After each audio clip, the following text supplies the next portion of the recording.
Once you have completed in creating your master cost data template, then you can proceed to input the details into the master cost template by clicking at this view button over here, and it will direct you to the standard template that we have. So first things first, I'll be showing on our project information. So we click at project information over here.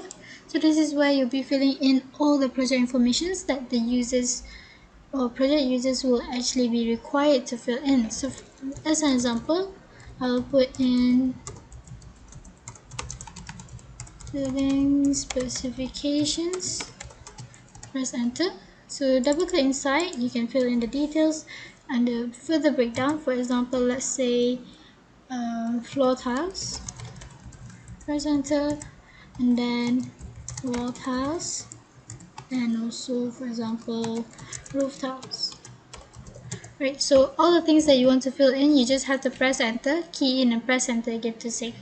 Right, so all this data will just fill in the things that we want the users to include when they are preparing their project cost data. So it's just a template wise. So detail wise will actually be filled in by the project users when they are preparing the project cost data.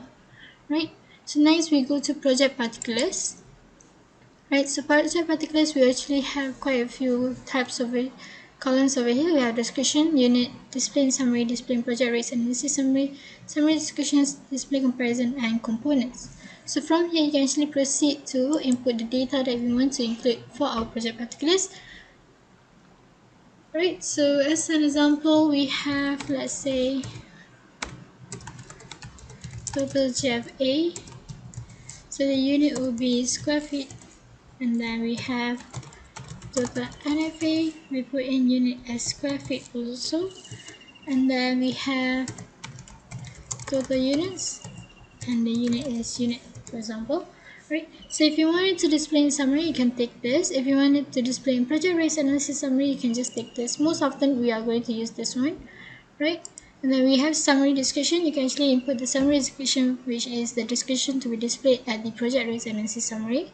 And then if you want to display in comparison, you take this one, so that will become tick.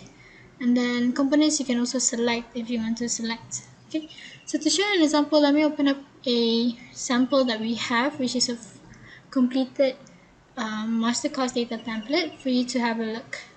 Okay, so let me open up the sample over here. Right, so project information, we actually have quite a few project informations over here, and then double click inside. This is basically the things that we want the users to fill up for our project information. So they will actually be filling in all these details when they are preparing the project cost data. So as for our project particulars, like I said, you can input all the details over here for your project particulars, and we have the summary description, display comparison, components, and then display summary, and also others details. So when you have all this, it will actually have, when they're preparing project cost data, they will be summarized under this section later on when they are preparing the project cost data.